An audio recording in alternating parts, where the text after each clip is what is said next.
Day 4, Teflon coating for life. Teflon metaphor here. I love this one. All right, here we go. I'm a health and nutrition aficionado.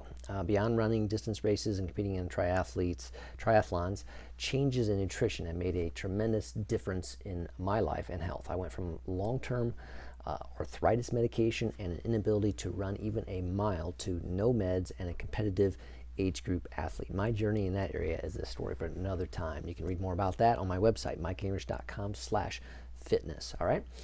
One of my nutrition routines is that I'm a vegan. I have a vegan diet. I've moved over the course of time. This didn't happen right away, but over the course of time, from eating anything to removing, first it was high fructose corn syrup and other processed sugars, then moving to high protein, and then I moved to vegetarian and finally to vegan. Learning to cook with things like avocado oil and making stir fry. I use skillets quite often, and I know I prefer Teflon in my skillets. Life is like that. What kind of pan are we going to be, quote unquote? A life that adds value is a life that has learned to discern when it's time to have a Teflon coating. Let's just talk about that. Challenges, injuries, personal attacks, they're going to come. They are going to come. They will happen. You need to have a Teflon coating in order to deal with them. What do I mean? What is this exactly? It's about needing to develop a coating, an ability, and a self-awareness that can deflect unwarranted criticism that comes at you from others. In this world, you will have pain. People will attack you, criticize you, say bad things about you. It's going to happen. Here's the key. If it's not true, it needs to not matter to you. It must slide off. Evaluate what is said. Is it true? Did you leave some back door open somewhere where you didn't own up to something, follow through on something, complete something with excellence? If so, own it. Admit it. If you make a mistake or say something you shouldn't, apologize. Sincerely make it right. However, if the critique is unjust, unwarranted, and you've got to take the high road then and not let it get to you, you've got to let it slide off like Teflon. You got to be a non-stick pan. It's important to know who you are, and particularly who you are in Christ.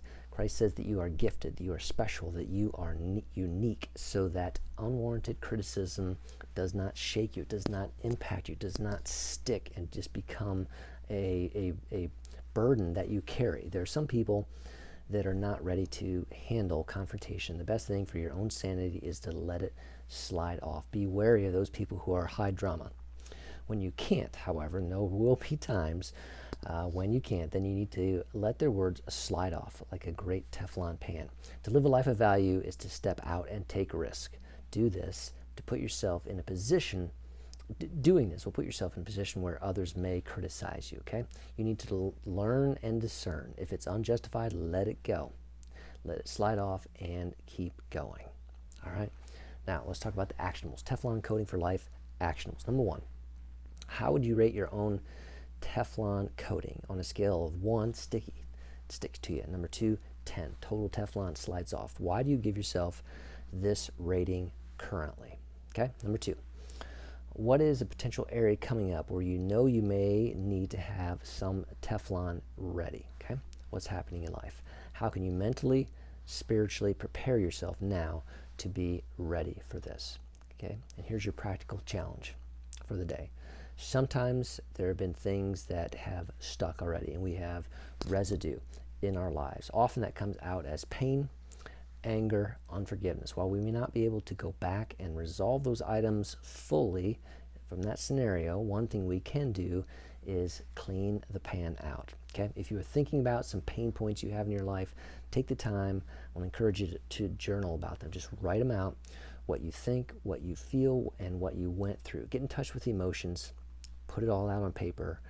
Then I want you to tell God, this is just talking to Him, that's prayer, that you are giving all of that junk to Him, everything you've written down. You're saying, I'm going to give this to you to let Him sort it out so that you can be free of it. And then I want you to do something. I want you to burn those pages. Okay? Burn those pages. Seriously. That's what I'm talking about. Actually burn them as a visible demonstration for yourself of you letting go of all of that and letting God take care of it. The physical aspect of writing it out and then burning it to release it to God can be an act of release that can help you move forward and move ahead now with the Teflon that's clean and ready to go. All right, here's the Bible reading for today. 1 Peter 2, 19 to 23, and 1 Peter 3, 9. Okay, first, Peter 2, 19, for it is commendable if someone bears up under the pain of unjust suffering because they are conscious of God. But how is it to your credit if you receive a beating for doing wrong and endure it? But if you suffer for doing good and you endure it, this is commendable before God. To this you were called, because Christ suffered for you, leaving you an example that you should follow in his footsteps. This is Jesus. He committed no sin, and no deceit was found in his mouth. When they hurled their insults at him, he did not retaliate. When he suffered, he made no threats. Instead, he entrusted himself to God, who judges justly. And 1 Peter 3, 9, do not repay evil with evil or insult with insult. On the contrary, repay evil with blessing, because to this you were called, so that you may inherit a blessing. Final word. In this world, you will have pain. People will attack you, criticize you, and say bad things about you. Here's the key. If it's not true, it needs to not matter to you. It must slide off.